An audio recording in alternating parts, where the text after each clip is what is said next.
I actually like these episodes. I thought these episodes were very interesting. And you know why? Because they're based around a mystery. Yeah, because it's a mystery. That's all I have to say. I like these few episodes because of the mystery. The true mystery is how the characters are going to develop. No. I'm orange. No, that's not Do you see the smile in this one frame? Oh my god. Oh, that was...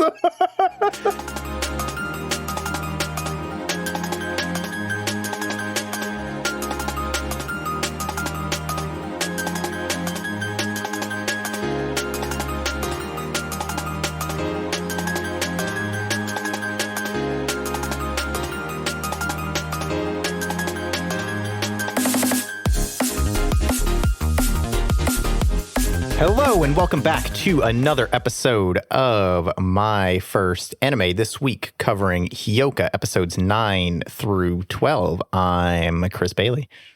I'm Salvador, also known as Monkey. And I'm Anthony Vaught. So I just had a realization about something. Anthony has previously pointed out to me how many times he's heard me do that elongated I'm when I do the introduction.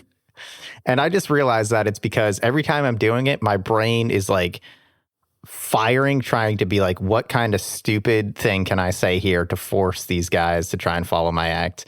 And I never come up with anything. I was prepped. I actually had in my mind, like, I thought you were going to come in with like a president of the whatever club, Chris Bailey.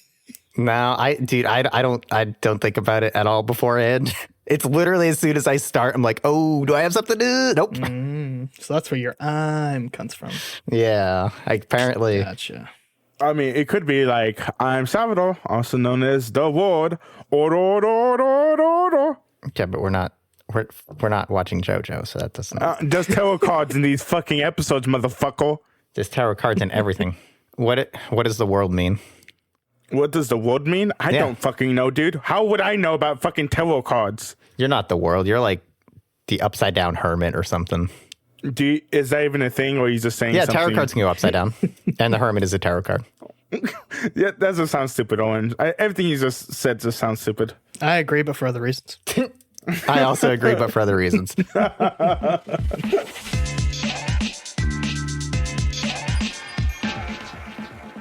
That's my anime minute. I'm done. I had nothing. That's all? Okay. Yeah, I didn't do anything. I'm trying to get back into being a well-rounded human. That's good. I got bad news. Yeah, me too. My anime minute. Still watching Taskmaster. Still good. I'm on the last episode.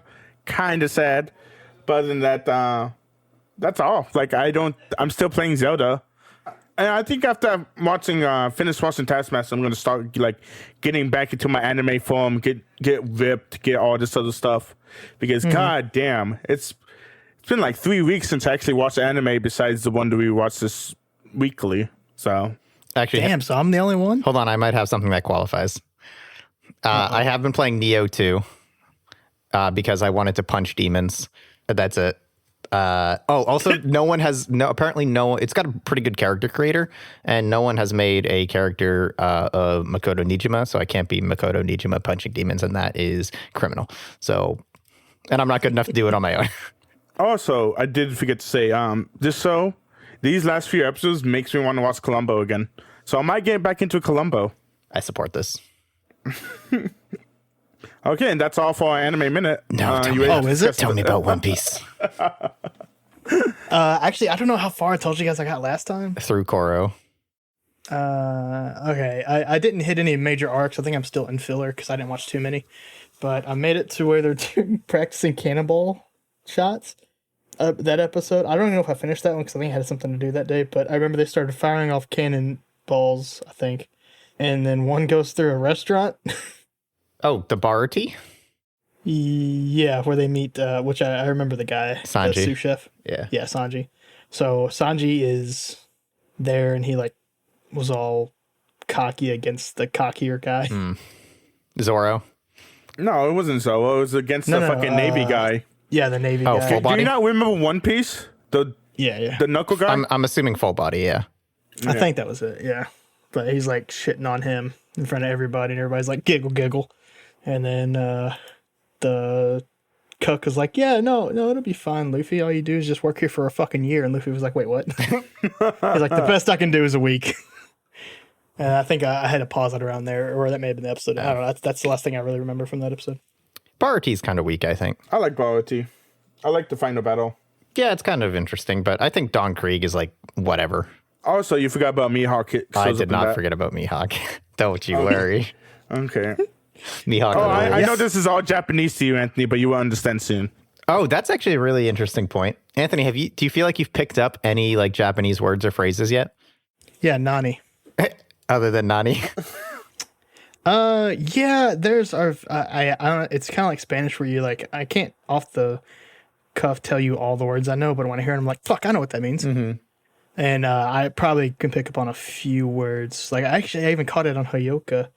They were saying some phrase over and over again, and I was like, huh. Was it where they were talking to the librarian and Chitanda said deska like 30 times in a row? Maybe. I think that may have been it, actually. Yeah, my understanding is like deska acts like a question mark, basically. Okay. All right. Are we good with our animes? Yeah. Done with the anime minute. Let's go into episode 9 then. The Case of Furuoka Deserted Village Murder.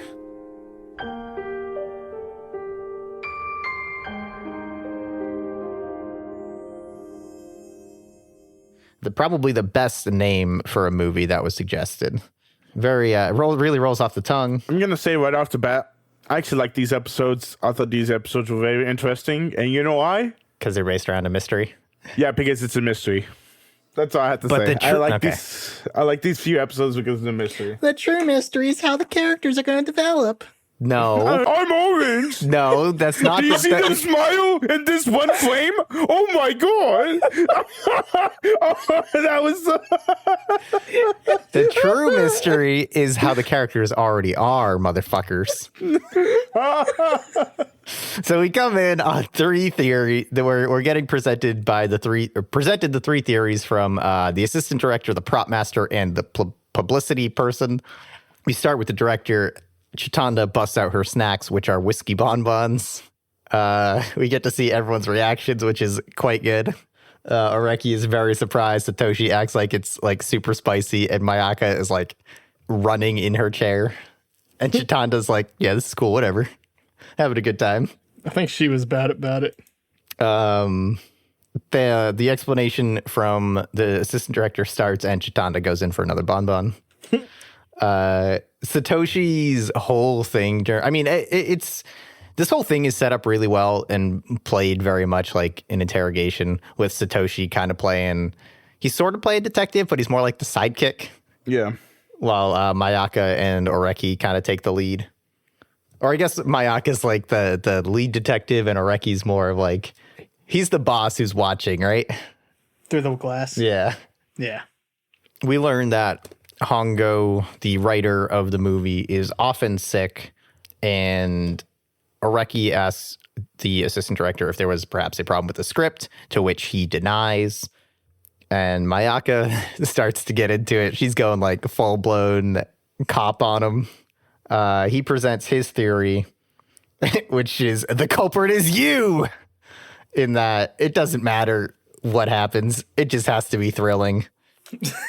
And I was just thinking about you two during the scene. That's strange. I have a character I was thinking about you later on. Oh, I'm excited to hear this. Oh yeah, he tells us that the death scene was ad-libbed and introduces the concept of a locked room murder, which I'm sure we all know what those are. They used a block of ice to prop open the window. But he does talk about the window and how that could have been the path the killer took. And then we get the floor plan where Satoshi goes over the layout of it for us. The assistant director tells us that Hongo knew the location, had seen it beforehand, so she knew all the possible paths. Mayaka has her doubts, as there's no trace of the window being used, which I just want to go ahead and shout out real quick that I think these two episodes specifically, I really appreciate. Like, there have been hints of it before, but they finally really show us that Mayaka is like actually really intelligent. They straight up confirm it with some of what Satoshi talks about, and a lot of her actions these next couple episodes are her like almost rising to Araki's level. Oh no, I think Mayaka is like the opposite of the main character. Like, I'm not saying she's not as smart as the main character, but she does connect like points like the main character does. I actually do like Mayaka, and I think she is, to me, I think she's like the main character, but she's just not as calm, so she's not able to connect everything together like he can, if you get what I'm saying. Yeah, totally. And it's something I don't think we've really seen in full yet, but will pretty shortly. That she's kind of like the hard work versus genius, right? That is present in so many anime, where Araki is just this naturally gifted deductive reasoning guy. Mayaka is really smart and she's good at stuff, but she has to put in the work. It doesn't come natural to her, which Satoshi references a little bit later. And we also learn from the assistant director that Hongo wasn't up on mysteries, really. She didn't know the genre that well, and tries to play off the grass thing as like, summer grass grew over it. We'll just cut it again and mystery solved. Yeah, this bugged me because it was just like, because the Empress told us the fact that she's like, she likes mysteries and she's the one that created this, and then the director tells like, no, she was like a novice in mysteries, and then she decided to do this, and I was just like, which word do we take? And from my understanding now, you're supposed to take the word from the directors and the other people, because the Empress like straight up lied about it or something like that. Because like, from my understanding, I thought she was really big into mysteries, but I was like, wait, are these guys wrong? I thought the director and the other two people was wrong about the Hondo, but really, I think it was the Empress that was like giving out wrong information, which we figured out why later. Yeah, that honestly caught me a little bit, because like, wait, I know we talked about her being way into mysteries. Did we make that up? No, I'm pretty sure the Empress said that. Yeah, I think you're right. I'm fairly certain that she did. Yeah, which just means don't believe everybody, you guys. Don't believe anybody, okay? Unreliable information in a mystery. Who'da thunk? Yeah. Homeboy leaves. They basically say, yeah, this guy's dumb. And Areki talks about the physical, it's too simple a physical explanation, and also makes it too like simple a psychological conclusion, because there's like a million times that people could have seen the killers from like outside the windows or whatever, and that's why his doesn't work. Yeah, go ahead. No, did they talk about the Sherlock Holmes thing yet, or is that with the second That guy? is right now, yep. Oh, okay. And it talks about how everybody's like how big everybody's into mysteries, and then Satanda is actually not into mysteries, which I thought was really interesting. Yeah, that's a fun little bit of irony. Oh God, I just kind of realized that. Holy shit, that she's not really into at least reading mystery novels, but she's been like this the whole time. Which I think at the end, like towards the end of all this, I think maybe I'll start to talk about like some of the bigger stuff that I've been wanting to talk about since episode 1. Because Mayaka's is really going to come to a head, I think, in the next set, and Chitanda's still might take a little bit, but there's a plausible reason that's just, it's a fun joke, but there's actually like a reason that she is this way, but maybe is not into mysteries, as it were. Areki, he's read some. He says Mayaka says she's about average, pretty a lot of like Agatha Christie and the big ones and stuff. Chitanda, none, doesn't enjoy mysteries, and Satoshi is a Sherlockian. Yep, really enjoys mysteries. Yeah. Well, he's specifically Sherlock Holmes, and Mayaka's the one who calls him a Sherlockian when he kind of like plays it down. They also ask Aba for the scripts so they can look in and see like what Hongo had planned for. Then the prop master is up, and this man needs to fucking chill. This is Chris. Yeah, fuck off. Did I get you, dog? You're still the first guy because of a line that comes later that I very much enjoyed. You just wait. Remember that? And when we come back to this, or when I tell you that line, you're going to feel roasted, okay? As he enters, Chanda hiccups, good sign. She's doing great. Random question. Can you really get drunk if you eat too many of those candies? It depends on what's actually in those motherfuckers. Yeah, most like liquor chocolates that I've seen, for one, it's like a very small dose. You know, like those chocolate-filled cherries. You're probably getting like less than that, I would have to imagine. or chocolate covered cherries, not chocolate filled. But my experience with them is that they are very small. Typically, so the alcohol content's not going to be that high, and you will probably get like violently ill before you would get drunk off them.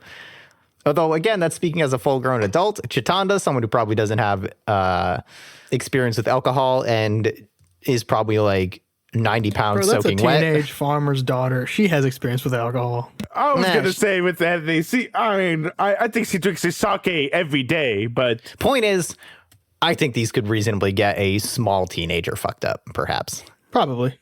We don't know how much time passed, and she fucking mouthed those things down, dude. Yeah, because I think there was like, 16, and everyone, like, she gave out 4. Yeah, they all had one, and she ate the rest.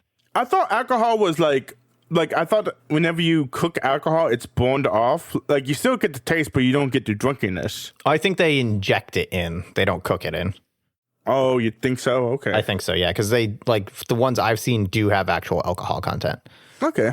So the prop master comes in and they talk about studying, or he says that Hongo studied Sherlock Holmes for her mysteries or for the movie rather, and calls her an amateur for studying Sherlock Holmes because he's for amateur, or yeah, Holmes is for amateurs. Mayaka gets all huffy about it, and so she's like, nah, he's right.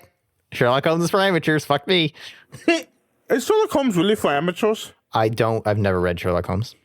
I don't think it's necessarily for amateurs, but I very much imagine like the way he's coming from this is that a bunch of people, when you first get into the mystery, they're like, I know Sherlock Holmes, let's read that book. And then you like watch the movies, read the books. So in that terms, like that's the first thing that they come to. So that's the first thing that they get used to. And then from there, they branch off into like Agatha Christie and J.K. Rowling and all the, patented. No, go ahead. Name one more mystery out there. God, I can't name any. Oh.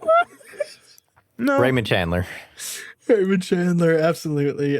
Stephen King. Stephen King, yeah, well-known mystery. He's more of a horror author, which is actually a really fun point to bring up because we'll talk about that in our next. And lastly, E.L. James. Don't know who that is. They find notes in the books, and we get the prop master's theory, which is because Hongo requested a rope that wouldn't break under a human's weight. So he surmises that someone came from the second floor, stabbed him, and went back out the window. Which there's a fun animation with this, where the person just, I think it's actually later when they reject it, but the person just like boinging outside the window while the guy just stands there. Yes, yeah, when he's describing why it's not very good, because they just be boinging out there because they can't open the window because it was so hard or whatever. Yeah, the other guy just standing there looking the other way. Doing, doing, doing. And yeah, like Monkey called it, the little walk sound is really good. Oh, it's so good. I love the simulation of these. I just want a quick side note about the mystery novel shit. Mm-hmm. When I first saw J.K. Rowling, it was completely like bullshit. I just thinking of Harry Potter, and I threw in the first author that I thought of. She actually wrote a mystery novel called The Cuckoo's Calling. Yeah, she does do mystery novels a little bit. We can't continue down this road because every second is leading me closer to a joke that I should not make. So he also says that he takes out these 2 bottles, one's fucking giant, and says that the scene Hongo initially called for a lot less blood, but I thought otherwise. Yeah, it's kind of funny because they do go through in a little bit of tidbits that Hondo's vision was completely like not followed through. Mm-hmm. Yeah, looking back at it, like fuck. Yeah, looking back at it, you're like, oh wait, they ad-libbed the death. They put in a lot of blood. It's like, oh, okay, this makes a lot of sense now. I'll be honest, I kind of I don't even remember the ad lib of the death part. When you guys mentioned that earlier, I was like, it's a really quick line. Yeah. Where am I? Oh, yeah. Then we learned that this guy hasn't actually seen the movie to know about how he feels about his theory. He leaves, and Mayaka is still pissed. She's like, this fucking guy talking bad about people who like Sherlock Holmes. I'm kind of same because she's definitely defending Satoshi, right? Oh, yeah. Chitanda has meanwhile eaten all of the chocolates. And they start to talk about how the theory is inconsistent with the movie for reasons we talked about previously. And Chitanda gets like way up on a recce. Actually, there's a good bit where she's just like hanging out and they're like, hey, you good, Chitanda? And she's like, I'm fine. And then she sings I'm fine again. Then she gets all up in Areki's business again. And he's just like, you're drunk. Yeah, I do like the Areki does say like, you're drunk. It's so good. To which she insists, of course, that she is fine. She is not fine. There's no footprints out the window. We learn from the script that there are specifically not supposed to be footprints out the window. And Chitanda wonders about the process of writing the script that Hongo used. And then we get the publicity girl, who, this girl is wild. She is on something, dude. I mean, she has to be hyped up. She's the publicity of this, of the movie. She comes in and says ciao, and to which, of course, Chitanda chows back very politely. So good. She talks about like how when you go into a video store, what's in the mystery section, and it's not actual mysteries, it's horror movies. It's like Friday the 13th and Nightmare on Elm Street and shit. Lame. Which Satoshi confirms. He's like, yeah, actually, that's a really good point. So to her, it's horror and mystery are basically interchangeable, and takes more of a yeah. Go ahead. I mean, I think it's funny because I don't even count those as horror films. I count those as slasher films. Yeah, totally. But I mean, they're probably the first things that someone would think of when you ask them what a horror movie is. Also, even though with a little bit more thought, they are slashers. But you know. Yeah, I mean, when I think of horror, it's always Brave Little Toaster. So she introduces the concept that, of course, there's a seventh person present at this house, Dun, dun, dun. and is confirmed by Hongo was looking for another actor. And the publicity girl proposes that it is a phantom killer that is revealed. And they ask about the logic, and she's like, who cares? The phantom killer should be able to go through walls. Oh my god, it was so dumb. Now, didn't everyone just like, I mean, yeah, she's not wrong. Yeah. Yeah, she goes through her whole thing and leaves. And they're like, yeah, I mean, she's kind of spouting nonsense, but also can anything she said really be refuted logically? No. Chitanda gets up and starts just saying stuff. She's all red-faced. Then her face goes back to white. She sparkle eyes up into the sky.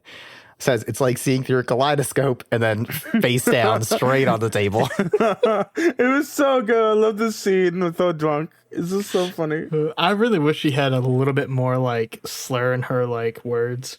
And I think that she would have played that so fucking perfectly. No, I wish it was like 10 more minutes of her like Just being drunk.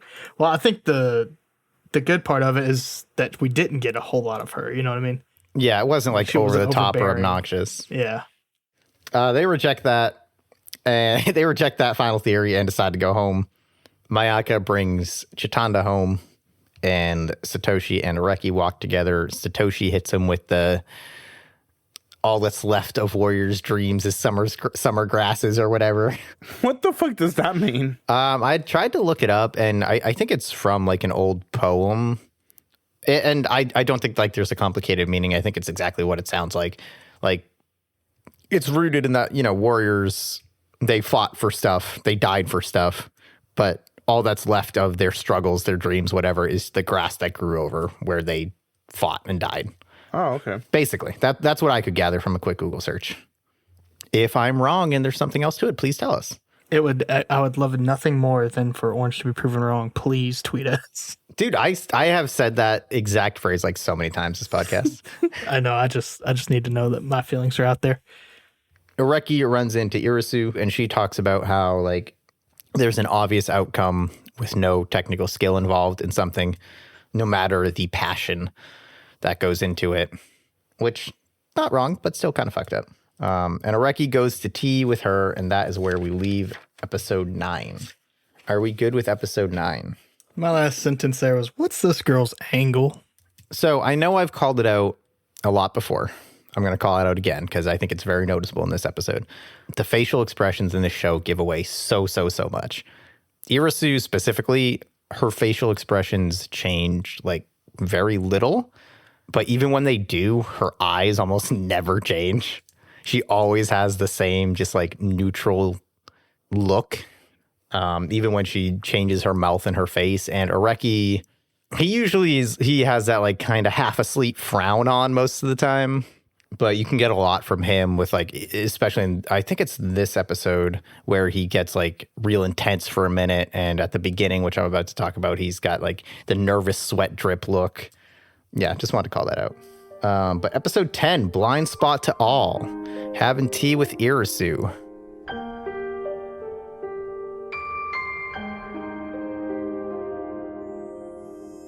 Much different experience than having coffee with Chitanda. My man was sweating, bro. Oh no, I love this though because he's like, yeah, let's get tea or whatever it is, and she brings him to like a legit like tea ceremony place, like not Tea like a food. fucking coffee shop where you can get tea at. She brings him to like a place that like specializes in tea. Yeah, and she's like, "Don't worry, I'm paying." I also love that like he is very clearly intimidated by her, but not in a way that's like. Wait, I thought it was just hot inside. I thought you were gonna have something of substance to say. God damn it. I never have anything of substance to say. I know, dude. One of these days, you will make me proud. But yeah, I really don't think it's like he's intimidated by her because she's scary. I think he's intimidated by her, not in the same way, but a similar way that Chitanda intimidates him, where she has this expectation of him and for whatever reason, this ability to draw something out of him, if that makes sense. It does after episode like 11. But yeah, he explains everything that went down to her, that they rejected everyone's theories. And Irisu's like, yes, of course, all according to plan. All according to Keikaku, sorry. Keikaku means plan. Translator's note. Areki, also while he's trying to give his explanations, like every time he starts to talk, she just interrupts him, which I love. And he basically surmises that they were going to use one of their ideas. But Irisu heard about Areki from 3 people. Chitanda, the weed man, and one other person who has not yet been revealed. And she tells him that he's special. And he gets a flash of a rose petal. And she asks him for help again. He deflects with his luck thing. And she tells the story about a bench warmer and a natural talent. The natural talent wins like a gold medal or whatever and says that they happen to get lucky. And she says that answer is caustic to the bench warmer. You should recognize who you are or you make fools of those who are watching you. God, I love this chick. So this is kind of onto a little bit of Monkey's point, generally speaking, but like I really like this girl. Because she's so good at manipulation. Her swapping to like, and I'm pretty sure you maybe, I wasn't really like paying attention to her face exactly, but swapping, like it just felt so real. Her swapping between like, here's what's actually happening and here's what I'm going to be doing. And, you know, it'd be really great if you could help us. You know, those two things, like she does it so fucking well and so much like, and like literally calling him special and like, She repeats it too. yeah, and also using logic along those lines too in the same like conversation where she's like, you know, you saying lucky is, you know, really demeaning to like other people who, you know, like using logic to like emotionally manipulate even more into helping. And I know manipulation has like negative connotation, but like I think that it goes both ways here. I think she's getting what she wants, and she's also, whether or not she wants to, is helping him out with this special shit. Totally. Yeah. And I think that specifically we'll touch on later. Yeah, and I really love this scene. So I want to know, I guess, how you guys, for one, I want to know how you feel about that, like anecdote and that sentiment in general, and then also how you think it actually applies to Areki and the show. It being basically saying a person with talent saying that they just got lucky, being like a really shitty thing to say in the eyes of people who have worked hard, but still can't meet the natural talent. Yeah, let me gather my thoughts on this. I mean, what I have to say is she's not wrong. Everything she's saying is pretty truthful. The thing is, you could think of it as you could say that the gifted person can literally say they was lucky because they was lucky to be born with the gifts they had. That would be like one way you could refute her argument, but it still really feels bad for the bench FOMO because they was not lucky enough to get those talents like everybody, like the Yeah, the benchwarmer's at like a lose-lose in this situation, right? Because yeah. when someone's called lucky, I mean, it truly is like a little bit of like, talent, lucky, whatever, into it. And so if they recognize it as luck, which, I mean, I guess ultimately it kind of is, in the sense that, like Monkey just said, like you were born with a special talent or something like that. I guess it's kind of how you view it, as either being like literally luck, or if you born with, I don't know. It's kind of weird to say that Yeah, the two are kind totally. of separate, but I don't want to talk too much about that specifically because, I mean, it is just kind of a viewpoint thing of, yeah, you can say that when they say they got lucky, they are referring to the quote unquote natural born talent. But in this case, he specifically is saying that my thought process just lucked into it. right. And I think that's kind of the sentiment behind most of the most times someone say they got lucky. They're not meaning they got lucky that they were born that good. If they meant that, they would probably say that explicitly. Mm-hmm. If someone's deflecting or trying to be humble by saying they got lucky, they mean in that specific instance, they got lucky. But that aside, if you apply it to the show and look at it as, let's say, Oreki is the gold medalist and Satoshi is the bench warmer. Why? Because Satoshi... Yeah, go ahead. I mean, they discussed this, right? I mean, I don't know if they discussed it in the previous episode, but they do discuss the fact that Satoshi is envious to Oreki. Yeah, he is envious of Orochi. But the thing with Satoshi is he is envy with Orochi, but Satoshi knows the fact that he is a bench warmer, so he doesn't like. I don't want to say he doesn't kill, but he has accepted that and he's moved on. You know what I'm saying? Yes, we are going to talk more about that point specifically, either in this set or the next set, I believe. It's hard to know when to really dive into Satoshi. They kind of needle at his character stuff the entire series, but I guess that's why I'm confused still when they were talking about, like, when you just dropped that, like, lucky, like, it's not like he's out there, like, pulling the Mayaki where she's, like, trying to premeditate the guess. Sorry, Mayaka. Like, she's out there actually guessing and stuff, that last one, and just getting it wrong. They're not doing the same things. You know what I mean? Yeah. Like, how are you comparing them to when they're not doing the same thing? It's kind of weird, right? Sure. I see where you're coming from, and Mayaka is definitely the easier comparison as the bench warmer, especially given how she starts to warm up to Oreki in these past couple episodes, or next couple episodes, but go ahead. Yeah, and if they, like, start changing it to where, like, Satoshi's more like, man, I do wish I could do what you did instead of what I do, kind of stuff like that, sure. But just straight up saying, like, that because the envious comment, which is coming in this in this set of episodes, I did not apply that to almost anything because it just didn't make sense to me. Sure, and I don't actually entirely disagree with that. I don't love the envious comment. The reason I think this applies to Satoshi more than Mayaka in kind of an abstract way is because Satoshi isn't jealous of... I personally don't think that Satoshi is jealous of Oreki. I don't think he wants to be Oreki and have the Oreki powers, right? What I think is the thing with Satoshi is that Oreki is like, yeah, I got lucky, whatever. He downplays himself so much, and Satoshi doesn't, and he can't do what Oreki does. So rather than truly just actually being envious of Oreki, I think it's more that he wishes that Oreki would recognize his abilities and do more with them. Oh, if that's it, 100%, I'm on board with that. Fucking yeah. This may be a dumb comparison, but one of the shows I recently kind of rewatched a lot of was Shameless. There we go. And they have the like the middle child is like the super fucking bright kid, and the whole time everyone's like, dude, you can make it out. Like, you can get out of here. You have the smarts. Like, you can go to college, full ride, all that shit. He was like ace and ACTs and stuff for other people. That's part of how he got money and stuff, just destroying it. And the whole time I was like, his whole multi-season arc is like, it's not my fault I got lucky. Mm-hmm. Like, why can't I just be like you guys? Yeah. And I will say it's pretty fun, like, for a couple of seasons, but after a while, man, come on, let's fucking move on. Yeah. But yeah, I mean, and that's kind of part of the thing with Oreki, right? Like, he's actually the truly envious one of the group.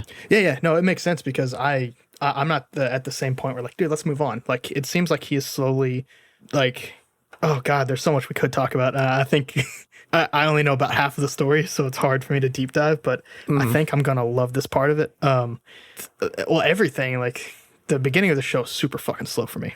Super slow. Like, I think I got it really into it episode 9. Okay. Or yeah, this season or this set of episodes. Because everything starts playing in, like he is slowly getting the special stuff. They're kind of showing you like the tarot cards where he looks it up in the later episode or whatever. And like everything is slightly related to each other. So like Satoshi calls him the whatever, strength or whatever, right? Yep. And it's mainly because of well, at least one of the readings is because the woman is controlling the lion, right? Yep. Yeah. So we can jump into this point real quick. Everything that this man has done, like to get out of his grayhood, has been because of a woman, right? Yeah. Chitanja Yep. and even Irisu got him to come in the summer to school. Yeah. So like, And obviously his sister Tomoe she kicked off everything. She's like the puppet master almost. yep. And yeah, she made him join the lit club and all stuff. And even the tarot book thing right there that got him thinking more is even related to his sister. Yeah. I know it's a little less, obvious, but it's in there too. And then like that was kind of one of the things I was thinking about when I said literally everything's kind of related in this show. Like they don't leave a lot of loose things, it seems like, which is nice. Mm-hmm. That's really good when you can do that properly.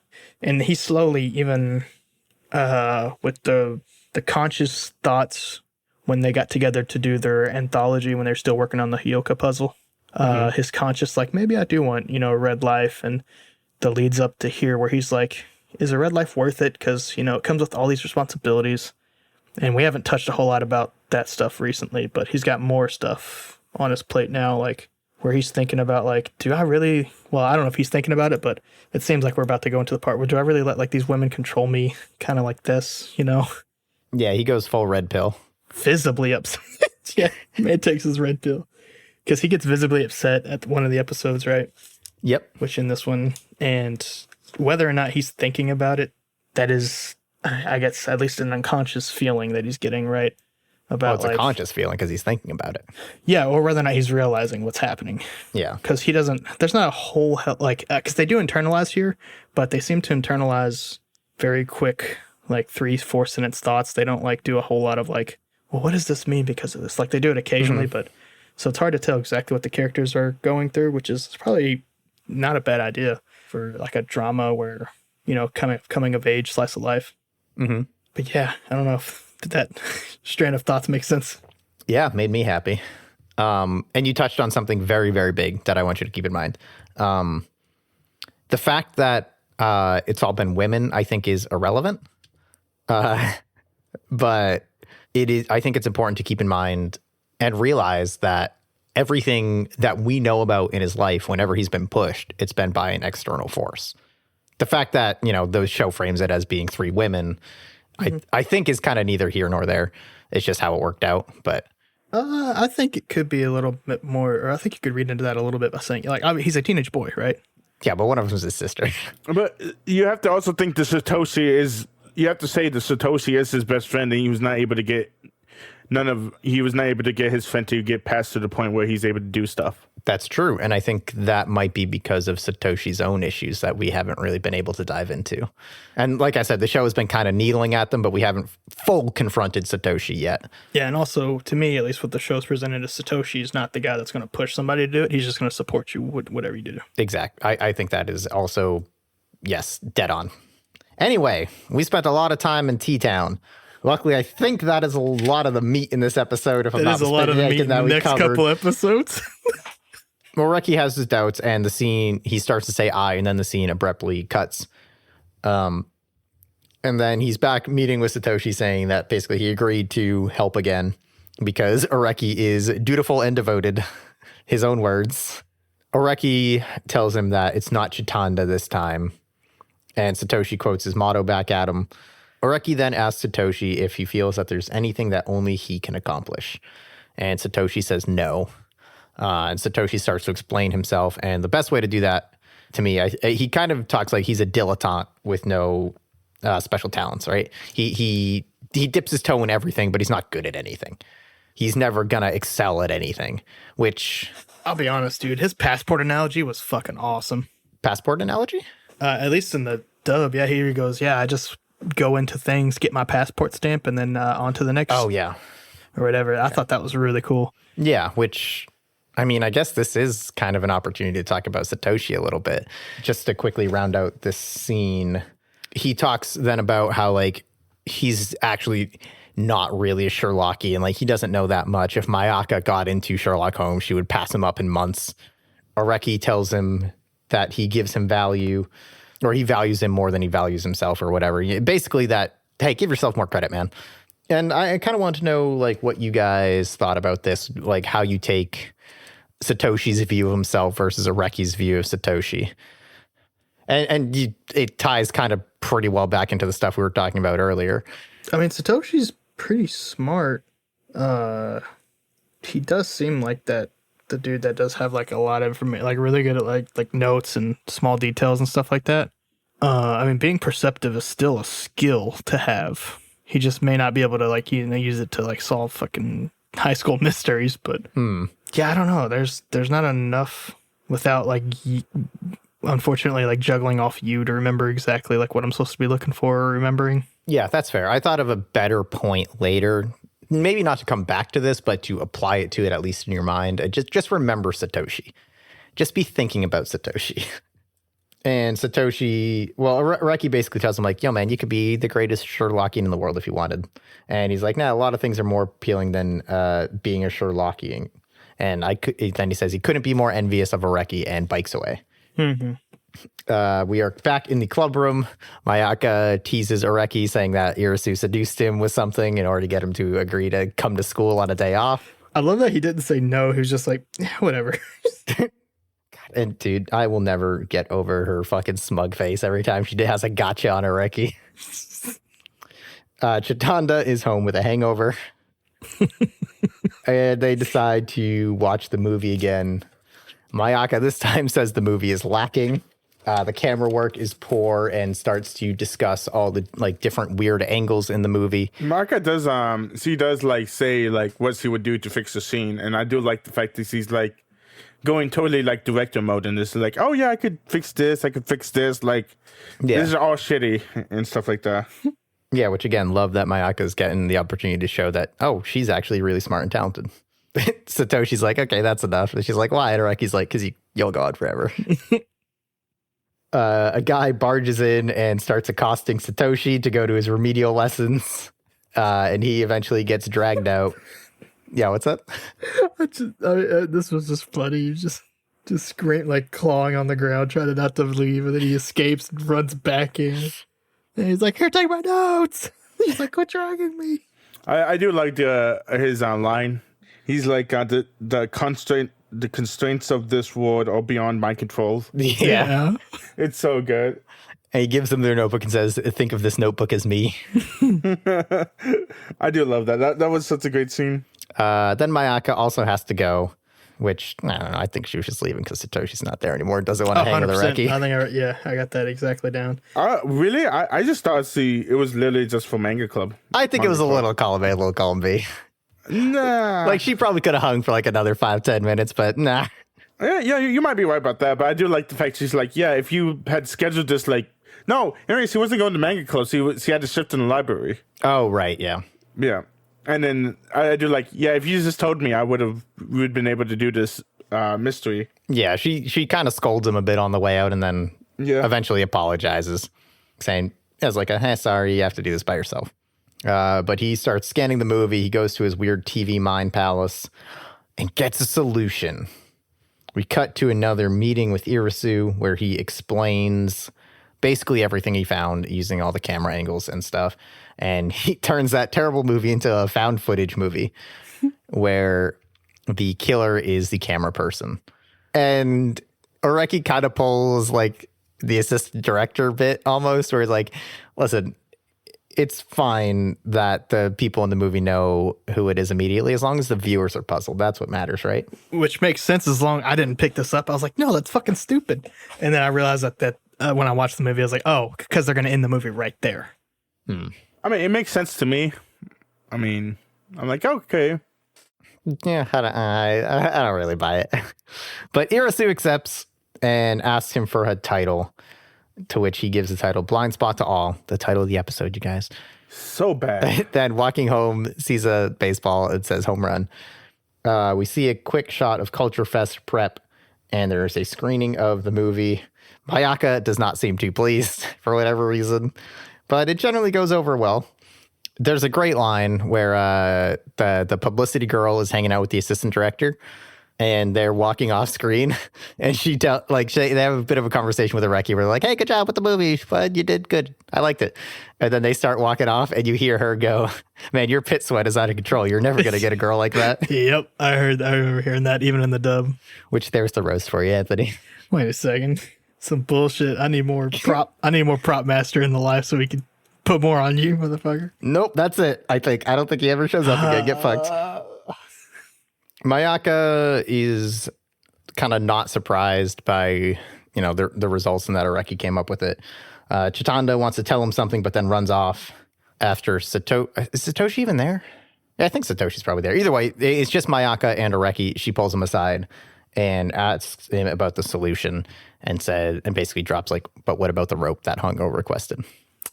Fuck. Mm-hmm. This I do like about Mayaka is like a total equal to Areki in this scene, and I love it. Well, it's almost like she almost, in a way, she beats him, right? I mean, yeah, I guess it's not competition, Orange. It kind of is. But yeah, she definitely like rises to his level, which is definitely going to be not that specifically, but how this plays out is more important for Areki than for Mayaka, I think. Yeah. I don't know if she rises to his level, right? All she did was the same thing he did earlier, where he just says, "No, that can't work," because right. But also, as we'll see, like that's not something he realized. Like she caught something he missed. There's quite a few things that this man didn't realize. Well, yeah. And that, with the end of episode 10, retires another notebook for me. Let's get into episode 11, Credit Roll of Fools.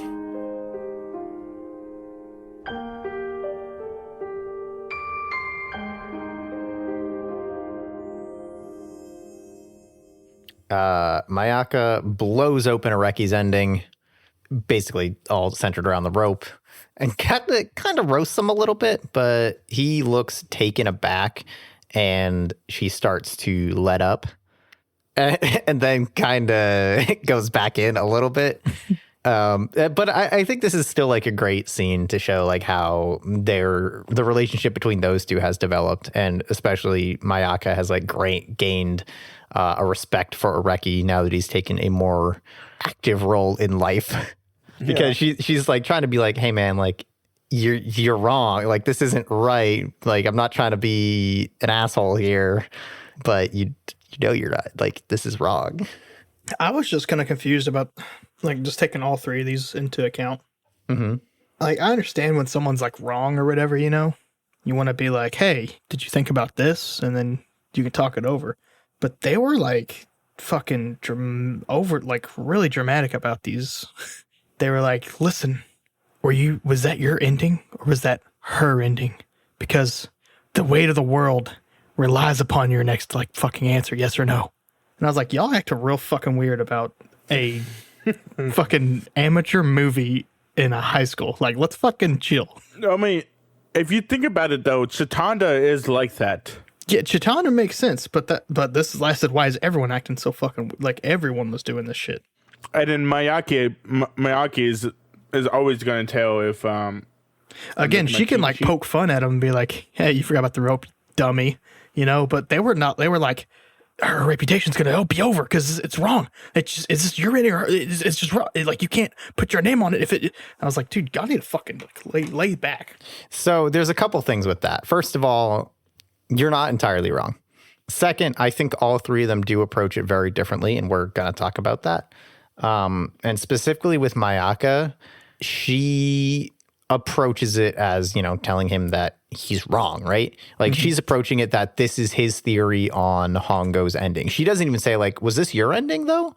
Like she's not interested in that conversation. Well, also it's because Chitandra didn't have that. She wasn't there, right? No, Mayaka. This is Mayaka. Yeah, She didn't ask Areki, like, is this the ending you came up with? She's basically just telling him that his theory on what he thought Hongo's ending, if this is what he thinks Hongo's ending was, he's wrong. Like, that's how she approaches this situation. And yeah, you're right, it is a little over dramatic, but also maybe worth considering that, like, to our knowledge, Areki's never been wrong. It might be a bit of like a sensitive thing, and as it very clearly is, because we go right into the next scene. Or, well, not right. Well, yeah, he starts to have his doubts. He like internalizes a little bit, and consider it from his perspective, right? The stuff you were talking about. Actually, I'm gonna love considering from his perspective, because he just got called like special, and this is like, all this going through, and now he's like, wait, am I? Mm-hmm. Like, that's completely fine, but I just thought it was a little over dramatic. Yeah, on everyone else's side of things. Like, even that aside, like, this feels, from what we know, like the first time Areki has like put himself out there, right? He's taking ownership of his ability. He's taking ownership of solving this, like even going so far as to name the movie, where he could have just said, I don't care, and walked out of the room. He is taking ownership of this solution. The first time he's doing that, outside of, pretending it's just like, oh, it's just luck or whatever, and brushing it off and pretending not to care, he's getting called out. He's failed, basically. I mean, I think this one's a little bit different for sure, because he, like you said, put his name on it and stuff. But I mean, this isn't the first time he's tried. No, but it's the first time he's allowed himself to feel like he's tried. Yeah, because if you remember, the Empress did tell him that he is a special little kid. Yeah, exactly. And he allowed himself to start thinking that way. And then he immediately fails. I guess the only difference I have, between that and in my mind, he hasn't completely thought of himself as that special boy yet. He's just been introduced by more than his inside friends that he is special. You know what I mean? It's in the back of his mind, and he's going through it. I didn't think one person telling him that would instantly be like, I'm now special. It's the internal conflict that's happening. I don't think it instantly like fucking snaps and he's just special now, Right. Yeah, it is the conflict for sure. But he's immediately getting strong evidence that his confirmation of him just being lucky and boring and average is correct. Mm-hmm. I agree. Also, it's not just one random person. It's the Empress. She's so sure of herself. I think she can convince Areki. Fucking Areki that he's special. Like, bro, buy post-it notes and put them on your monitor with the characters' Put them on your names. forehead. I did. It's what's it called? I should put it over my Audacity in case Audacity fucks up. I wouldn't know because I have a cheat sheet over it. But yeah, I'm just saying that the Empress lady, I think she can convince somebody that you're special, even somebody like Areki. Yeah, and That's my point. we'll kind of circle back to this, but I'll keep moving for a minute. Satoshi then approaches Areki and wants to talk about the ending. Man's having a good day. And Satoshi is literally like, hey, man, I thought the movie was good. Like, it was right up my alley. Was that your ending? Because if it was your ending, great job. And Areki is like convinced, like he's convinced himself that it was Hongo's ending. He won't say that it was his ending, even though everyone loves the ending, right? He's so stuck on being right about it being Hongo's ending and solving something rather than coming up with himself. Almost in like a Satoshi way, he won't put himself out there. He's willing to put Hongo out there and say, this is what Hongo did. And even though it'd be so easy for him to say, this is what I came up with based on the information. Like, this is my ending to the movie. But you could think of it two different ways. I mean, Areki, I think he does truly believe this is Hondo's ending. I don't think he's the one who thinks he made it up. It's the time when all three of his friends tell him, yeah, this is not the ending that he was going for. Yeah, I think you're right. He definitely deluded himself into thinking that it was Hongo's ending. But I think deep down he knows he's wrong. It's not. No, I think he thinks he's right just because, like, he did not think of it from, Chanda's point of view, or Chitanda's point of view, because Chitanda's point of view is the fact that Chitanda really knows how Hondos feel. Areki never put those two things together. He never put the artist making the film. You know what I'm saying? All he did was put the facts in. All the facts are pointing to the fact that the cameraman was the killer. He did not put Hondo's point of view into it. He looked at it as a spectator, not a filmmaker. Yeah. Yeah, sure. And that perfectly leads into, Chitanda then wants to talk about the movie. And like Mike, you said, she wants to talk about, she almost doesn't care about the movie, right? She wants to talk about Hongo. Yeah. And Hongo's perspective. And that's what I mean. Like, they all approach it differently. They don't all come to him and say, like, you're wrong about the ending. Satoshi tries to get Areki to embrace himself. Mayaka tries to get him to recognize his flaw, I guess. And Chitanda just tries to get him to see a different perspective on it, a more human perspective on it. And then Chitanda straight up lays out the like ending quote thing of, why didn't Irisu just ask Aba to get in contact with Hongo and like figure out what the ending was supposed to be? She's sure she had it all planned out. I thought about that at the end, or I thought about it at the very beginning. I was like, why didn't no one just go ask her? Yeah, I was really surprised last time when neither of you brought that up. Oh, no, I was thinking about it, but I was really thinking about the mystery. I didn't care about this fucking chick. People call me the modern day Oreki or Okabe or whatever his fucking name is. No one does that. No one will ever do that. Yeah, and Chitanda kind of goes through it and like really breaks everything down here and like almost Areki's the situation and explaining how like, yeah, who Hongo is as a person and why it would have been easy to get the information from Hongo. Yeah. And like how Aba should, if someone probably knows, and Aba, even if she was like incapacitated, Aba's such a good friend to her that she would have been able to get in there. And people know the ending. Well, she would never have held captive over like everybody else for the ending. Right. She would have told them.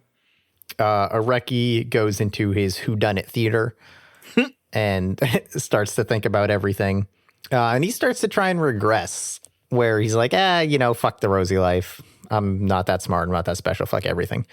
At this point, where Areki is kind of trying to regress into being old Areki, deciding that everything he's been doing up to this point has been stupid and pointless, Areki is finally confronted with like one of the big couple things in this show, which is failure and shortcomings and weakness, and how the characters cope with and confront it. I think Areki might actually be the first one to just like full on have to, but at this point we do have like hints of it from Mayaka and Satoshi. Chitanda, I don't think ever gets as heavy into it as the rest of them do, but she gets a little in the next set of episodes.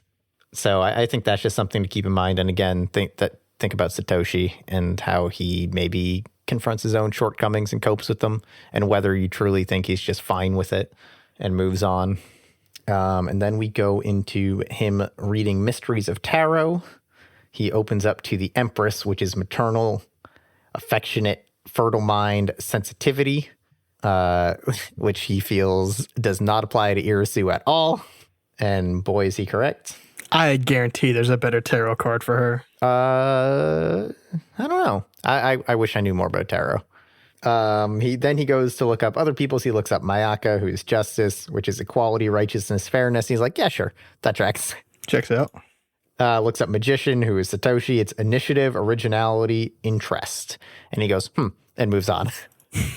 Then he looks up the fool, which is Chitanda, curiosity, impulse to act. And he's like, yerp. Fucking nailed it. Then he looks up strength, which is inner fortitude, fighting spirit, and bonds.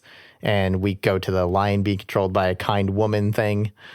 He goes through this whole rumination of if he's really strength. Maybe he is. But the one thing I found interesting about this is that when he's reading the book, there's a shot of the book, and weirdly prominently framed is the Lover's Arcana. So I went and looked up the Lovers on a few different things and what that means. Strap in, boys. And it means, from what the best I could get it to keep it short, is that it's a love, harmony, relationships, value, alignment, and choices. And the depiction is like generally a naked man and woman just like staring at each other, which is used to represent, in a way, like an open communication. And that's when he's looking up who? He's looking up himself. He's looking at strength. And then they show us a picture of the book, a shot of the book, and the only one like really framed in the shot is Lovers. we see the others, but lovers is like in the center. Yeah. And thinking about it a little bit, I kind of feel like I could see him as lovers. Not Yeah. obviously there's the on the nose stuff of like, you know, his relationship with Chitanda or whatever.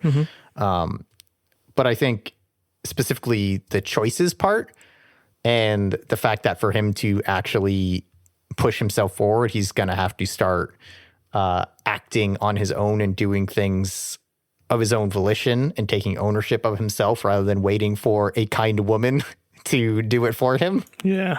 And also, if you take the depiction, like the open communication stuff, so much. I know it's like a meme at this point for me to say like the true mystery is the characters, but it kind of is. And It's the characters we made along the way. for these characters to, you know, move forward with themselves and with each other, really, they have to just be open and honest about who they are, because they're all kind of hiding stuff. Chitanda, I always think less so actively anyway, but all of them are pushing something down.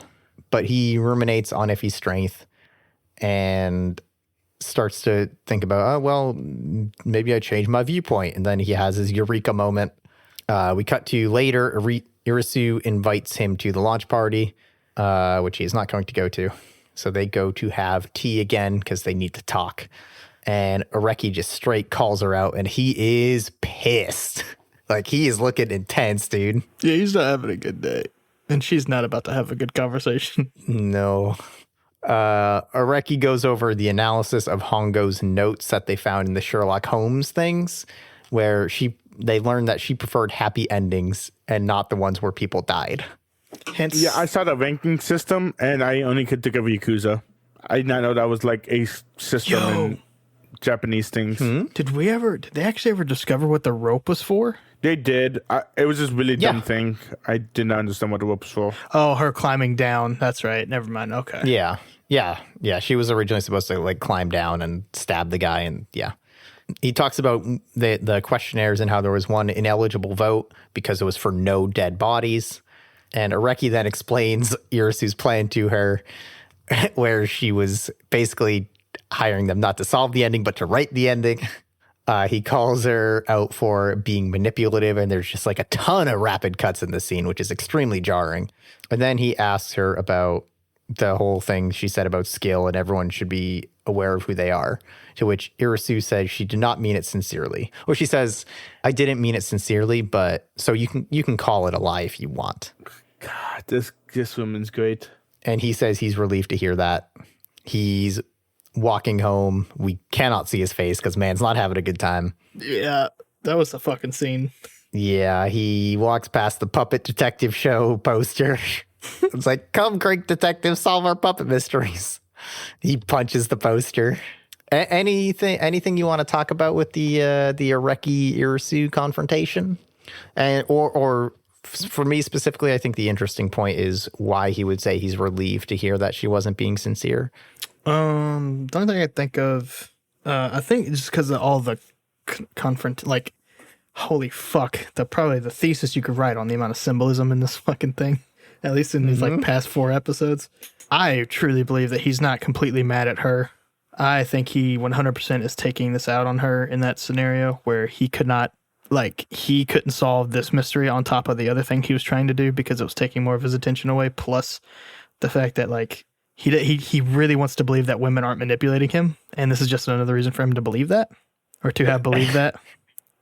And then what specifically were you asking? Well, no, yeah, why he was relieved to hear that she wasn't. Oh yeah, no, why he was relieved to hear that she wasn't being sincere with her anecdote, basically about special people. Yeah. And if those things, like assuming those things that he believed to be true up until then, or that she also calling him special or whatever, it gives him an out, right? That he isn't as special as he was being led on to believe. Right. So he didn't fail. Exactly. He didn't fail because he wasn't exactly what they were calling him. Mm-hmm. So he's relieved to hear that, but that's not going to fucking work, bro. No, and of course he's not relieved because he immediately goes and punches a puppet poster. Not.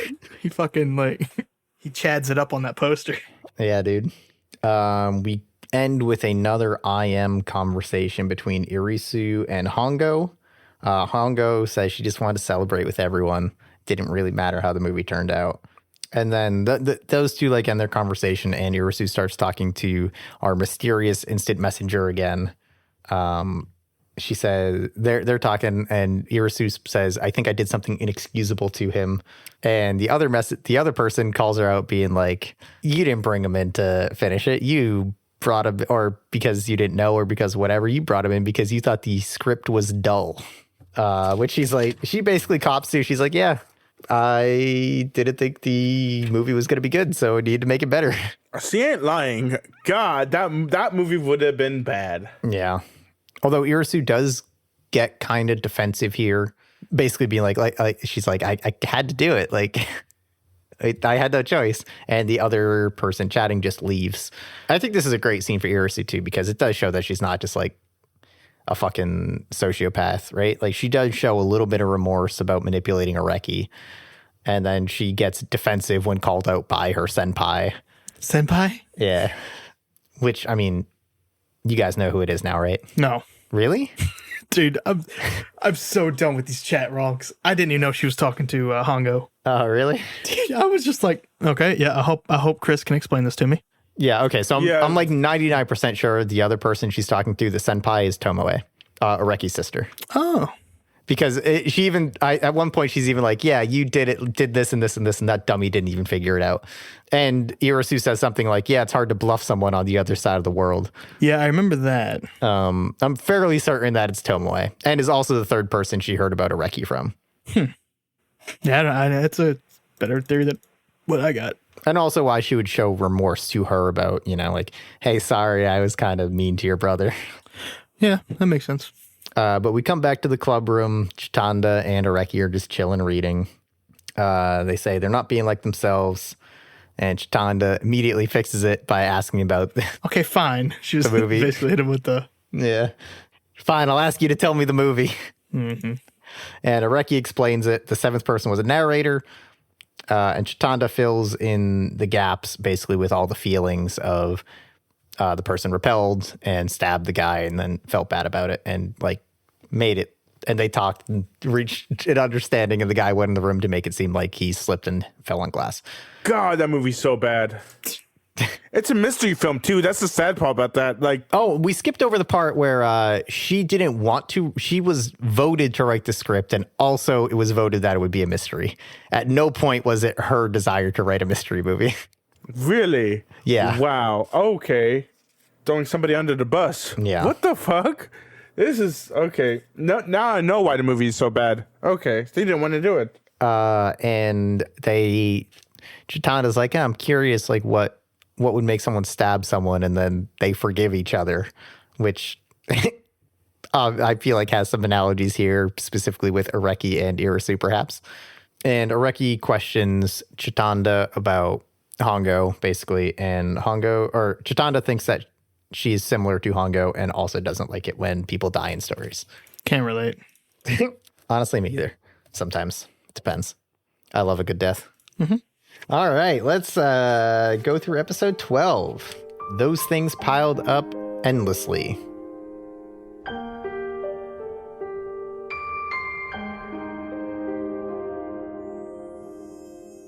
We open with Chitanda walking at night, we jump over to Mayaka, who's tossing and turning, and holy shit, her room, you guys. Oh, all the Could manga? that girl like manga more? Quit being weird, man. Quit looking at a room. Satoshi is in his room. I didn't take anything out of Satoshi's room. Maybe because it was like so normal. Satoshi is excited about the Culture Fest, and Areki is browsing the Culture Fest website. We come back to Chitanda, who is praying to a shrine that the next 3 days go well.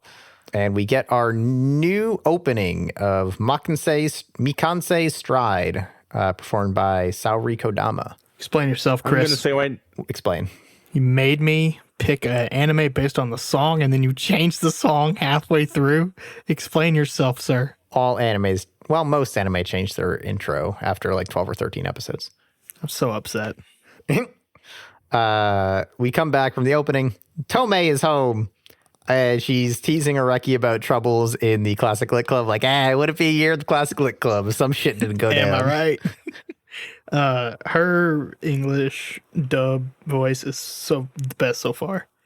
Really? It's so older sister that would have traveled the world.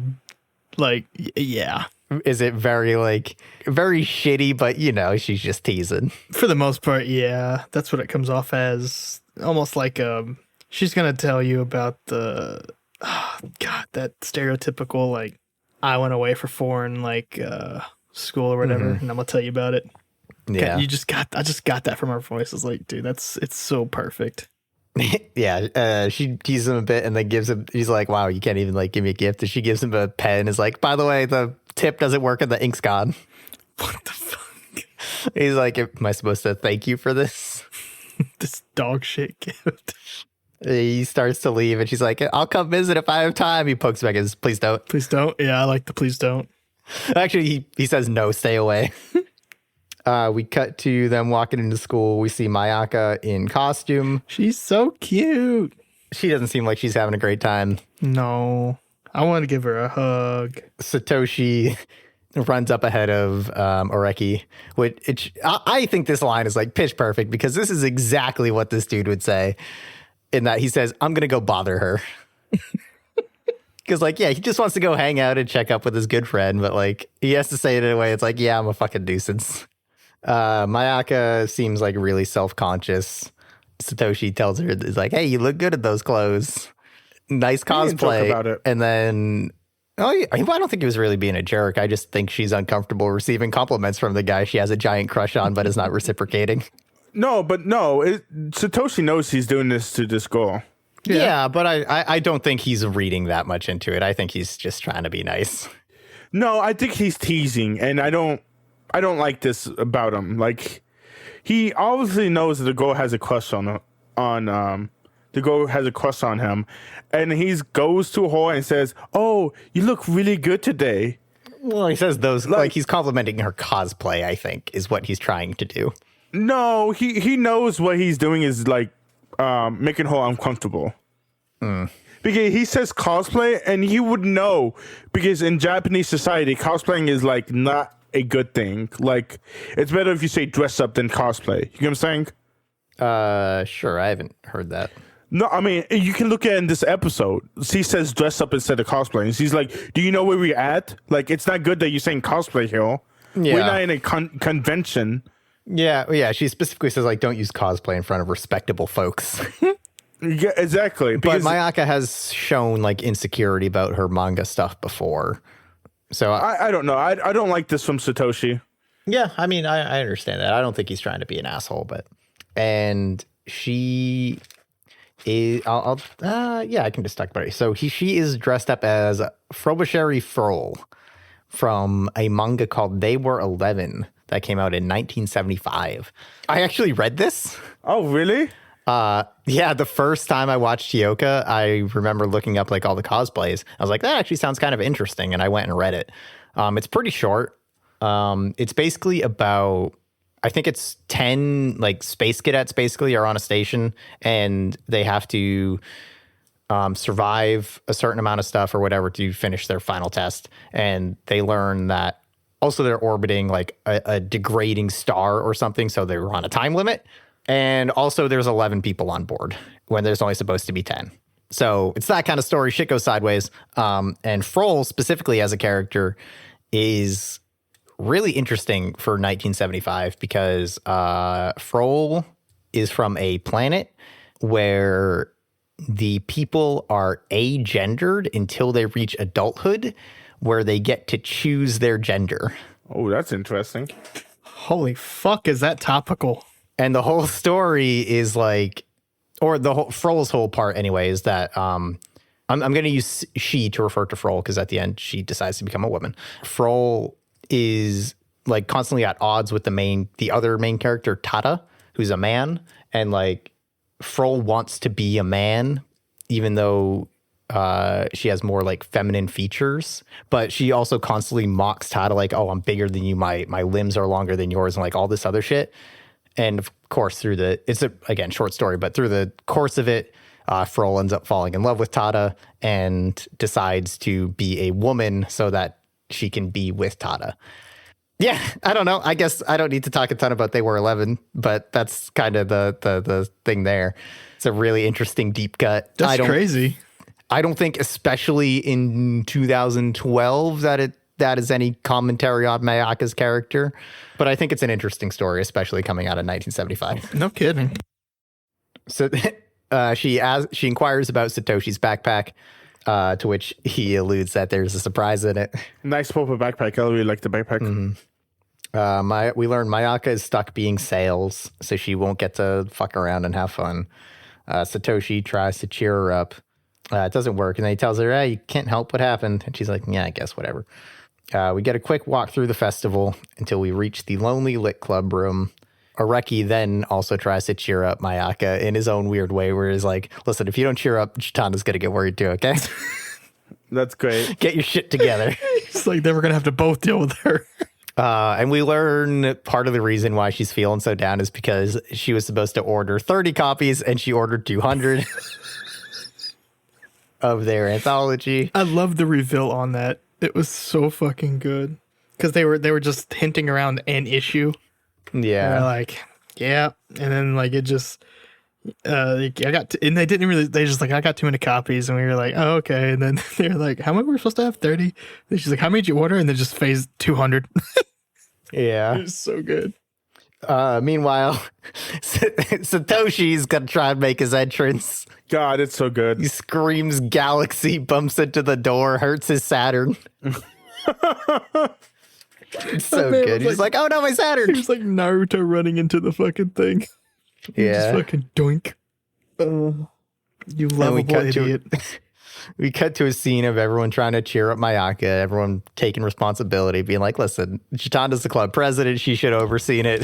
Areki fucking checked out after he did his part. That should have been more observant. They all should have done. She's like, thanks, guys. And kind of forces a smile. Then they start trying to decide how are they going to sell copies.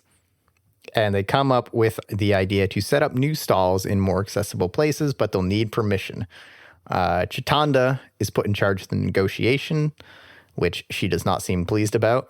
Although Satoshi will be there for support, I'm sure. Little Satoshi shit. is in charge of publicity, and he's going to go participate in contests, which Areki is like, this motherfucker just wants to go have fun. And that's where he has his like fucking idea or whatever. And he's like, and I'll stay here. Someone has to mind the store. Yeah. And they're like, that's a good idea. And everybody's just quiet. Yeah. Which they can't refute him, really. Yeah. They break with Chitanda leading them in a team cheer, which they all seem very unsure of. I do like the fact that Oeki, very last guy to put his arm in. Yeah. So lazily, too. They're already done, and then he's like, oh. Yeah. We see the opening ceremony, which they apparently decided to animate a half-minute hip-hop dance for no reason. Oh, it's so good. I love this thing. Everybody's so like engrossed in this.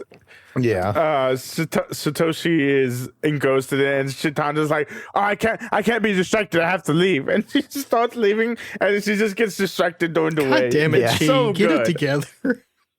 First, she stops to do calligraphy where she writes, cultivating rice is cultivating soil or something.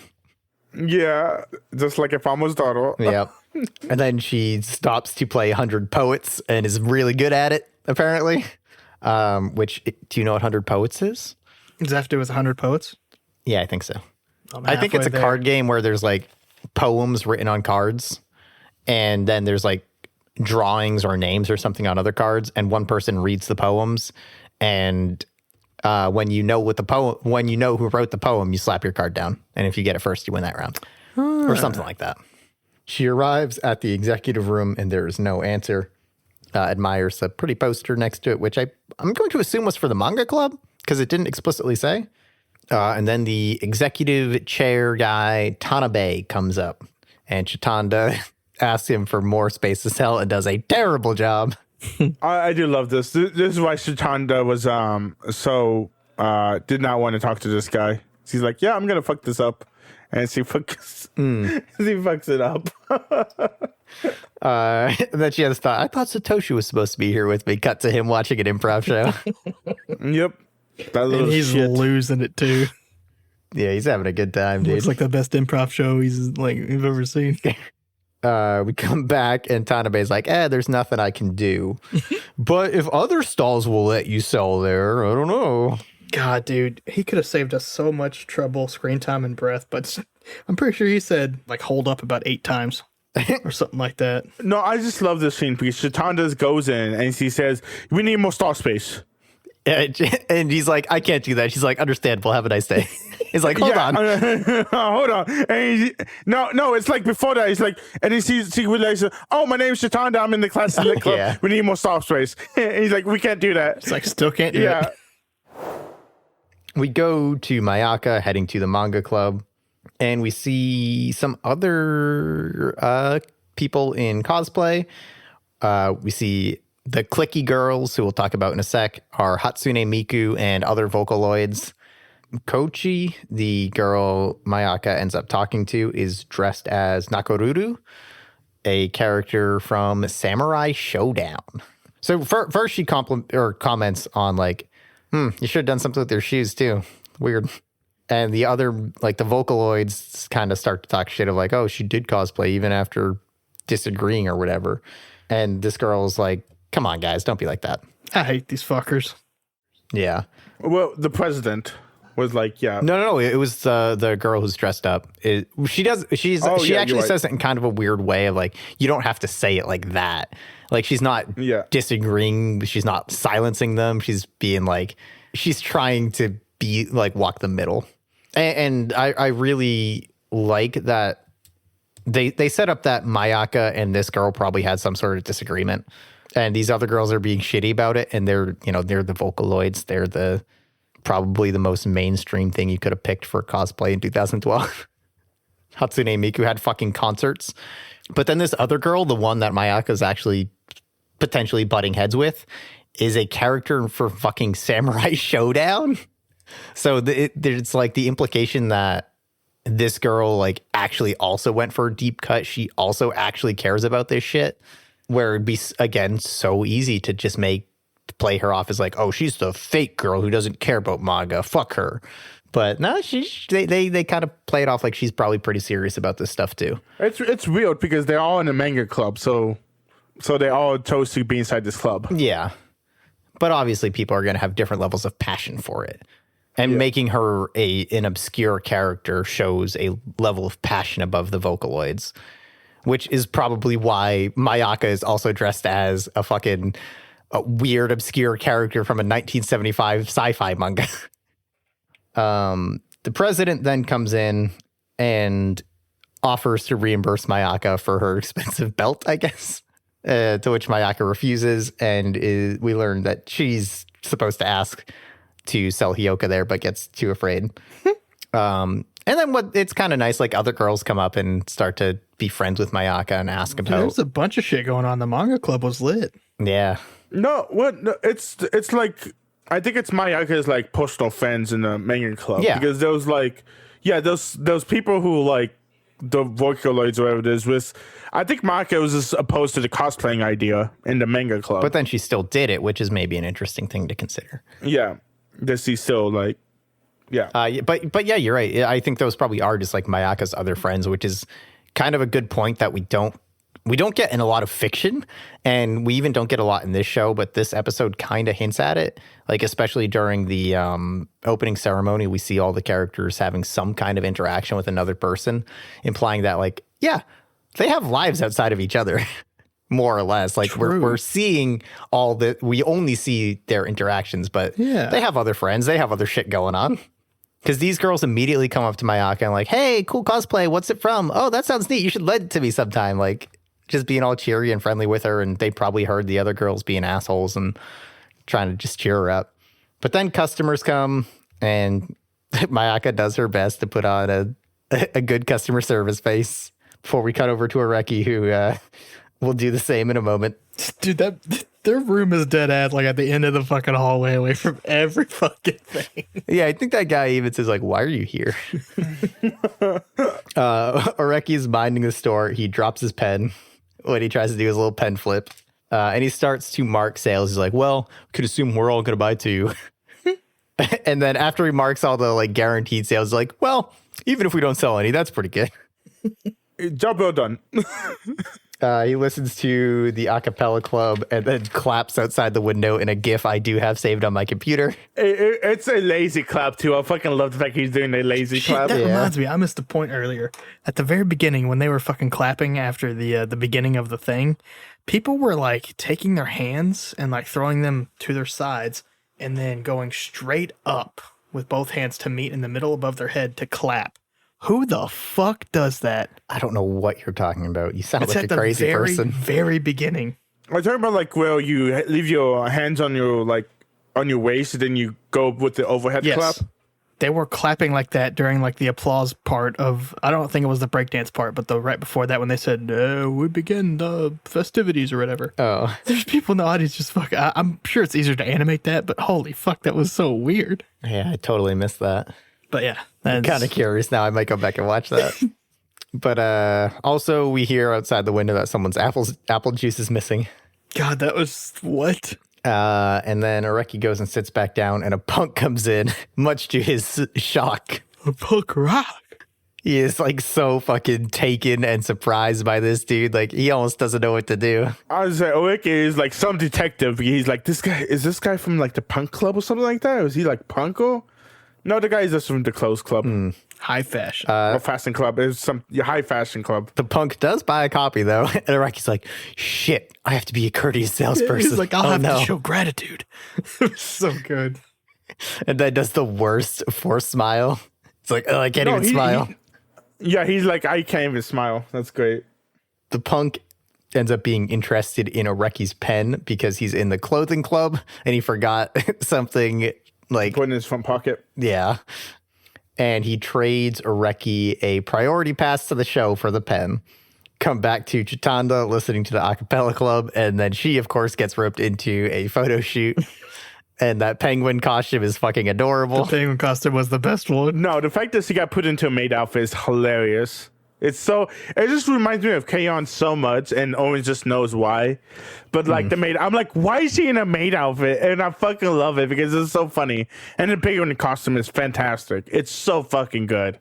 We follow Chitanda for a bit as she struggles through her fucking Hall of Temptations. She's like, I gotta stay on mission. I can't go play with the occult club.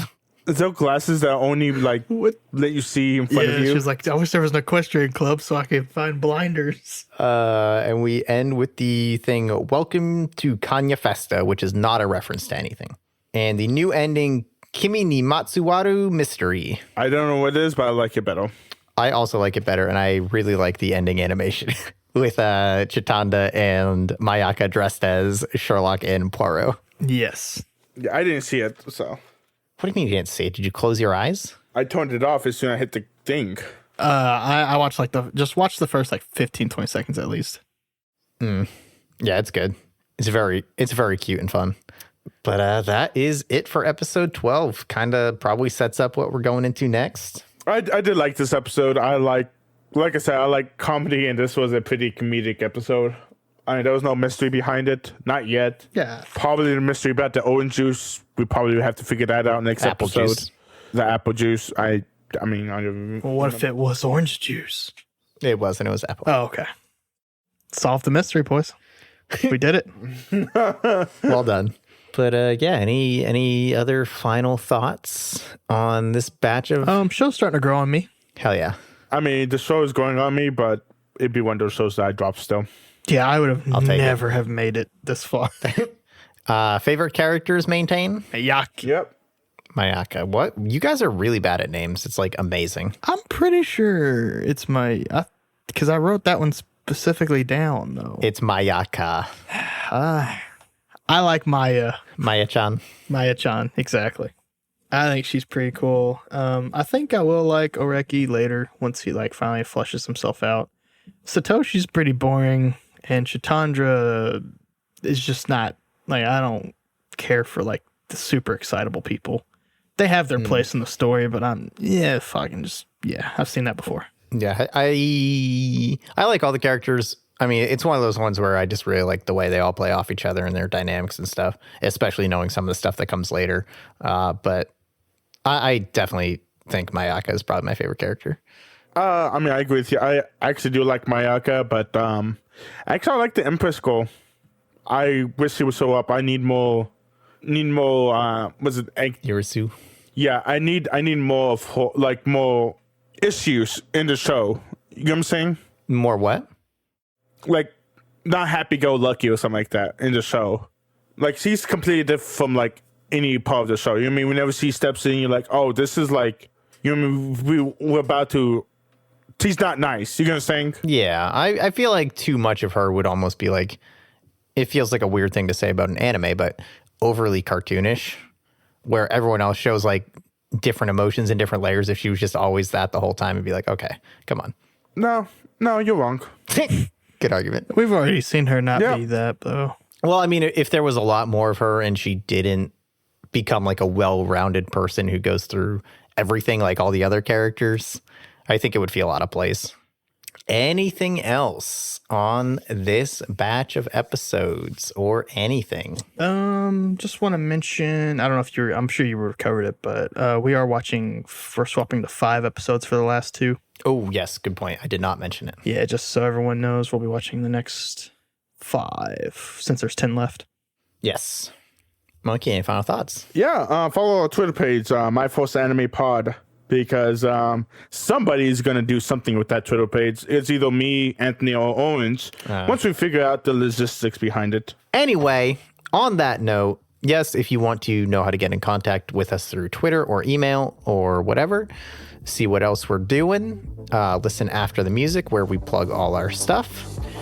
Otherwise, next 5 episodes of Hyouka next week, and we will see you next time on My First Anime. Yay. Monkey's out. Bye-bye.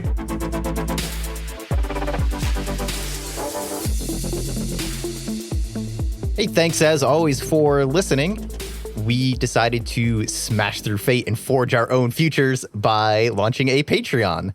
You can check that out over on patreon.com/myfirstanime, where hopefully by this point we figured out some cool shit to do. Or if you would just like to leave us a review and rating on wherever you get your podcasts, that helps as well. And also, I am winging this, also has wings, Twitter. So at us, at My First Anime, and other shenanigans, talk about how awesome I am. That's Salvador, also Monkey.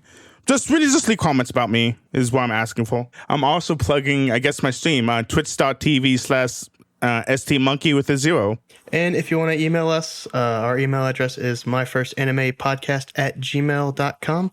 And you can check out pictures of my cat on Instagram and Twitter under the handle of Sir Paperplate. See you next time on My First Anime. Did it in one.